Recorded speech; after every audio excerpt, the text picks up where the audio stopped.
The 7th generation of Pokemon is one that won't be forgotten anytime soon. With a new, compelling story and drastic changes to gameplay mechanics, Sun and Moon stand out among some of Nintendo's best titles, and they may just be the best Pokemon games of all time.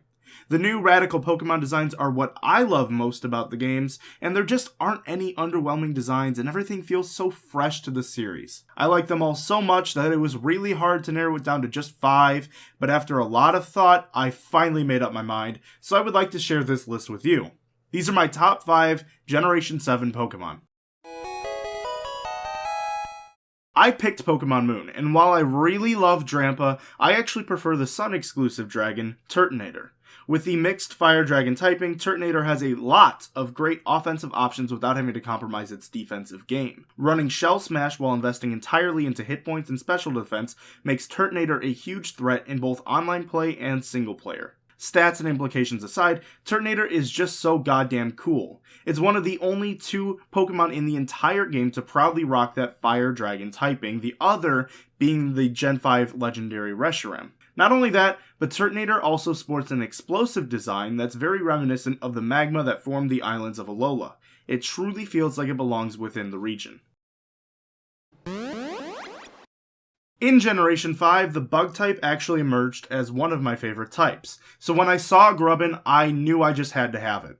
I knew it would evolve into something great, but I never expected anything like the behemoth that is Vikavolt. While many overlook this Pokemon just because it's the generational bug line, it's just as threatening as it looks. With based 145 special attack and a large variety of move options, Vikavolt is an absolute monster offensively if you can get over that terrible speed stat. Besides, have you seen how cool Vikavolt looks? Or at least have you seen it shiny? The thing is dope. That is undeniable.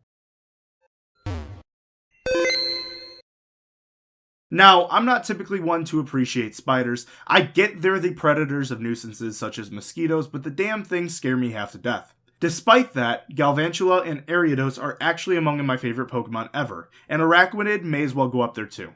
Known for its caring personality, Araquanid gives spiders everywhere a good name. As its Pokemon Moon entry states, it finds weak and vulnerable Pokemon and protects them in its water bubble. Speaking of that water bubble, not only is it caring, but it's also very strong. With its ability Water Bubble, Araquanid gains a fire-type resistance, cannot be burned, and also doubles the power of all of its water-type moves. And while Araquanid isn't necessarily a hard hitter by any means, but with that ability, surprisingly high defenses, and access to the move Liquidation, which is a physical water-type move that has a 20% chance of lowering the opponent's defense stat, Araquanid proves to be everything that Surskit should have been. Seriously, I love this mon so much, I named mine Nightmare. I love it.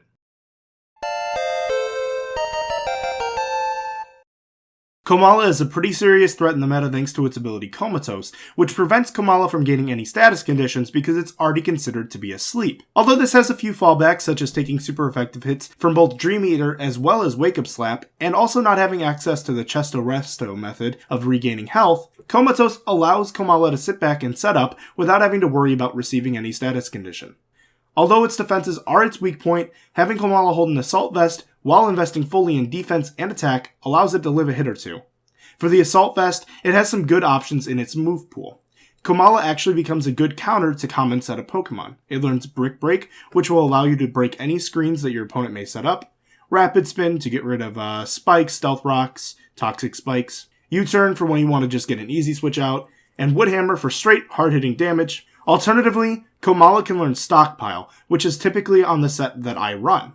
It usually consists of Stockpile to raise defenses, Wish to get some sort of 2-turn sustainability while trying to raise my defense, as well as Rock Slide and Play Rough for type coverage. My Kamala actually carried me through all of Ula Ula and into the Pokemon League, and this thing is just too cute. Who doesn't love koalas?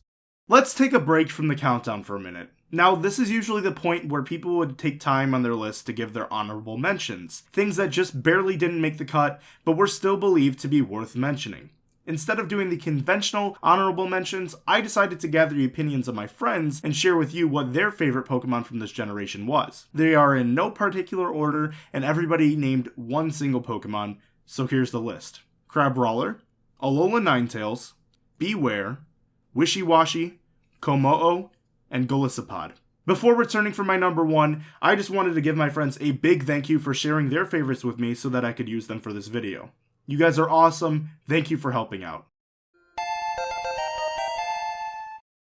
Alright, here it is, my number 1 favorite Pokemon from the 7th generation. Drumroll, please.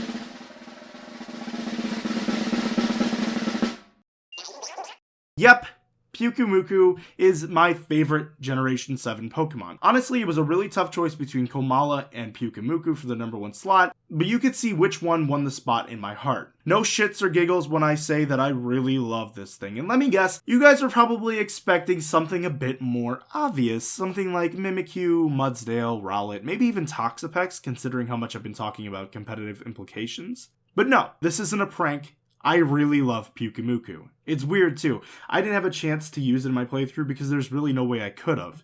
It's kind of got the Wobbuffet effect, where the only offensive moves, quote unquote, that it learns are counter and bide. But it's one of the filthiest supports in the meta. Able to learn moves like Baton Pass, Psych Up, Recover, Toxic, both screen moves, Harden, and many more. It's bulky.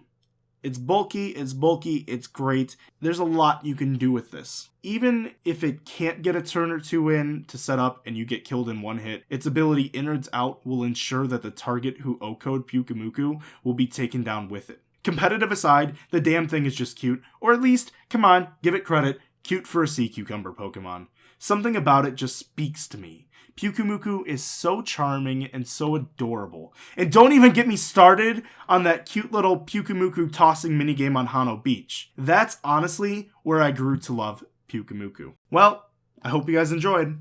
Get ready for more top 5s because I've got so many more irrelevant opinions up here in my brain. I hope you guys have a wonderful day, and if you enjoyed the video, please leave a like and let me know what your favorite Generation 7 Pokemon are. Thanks so much for watching.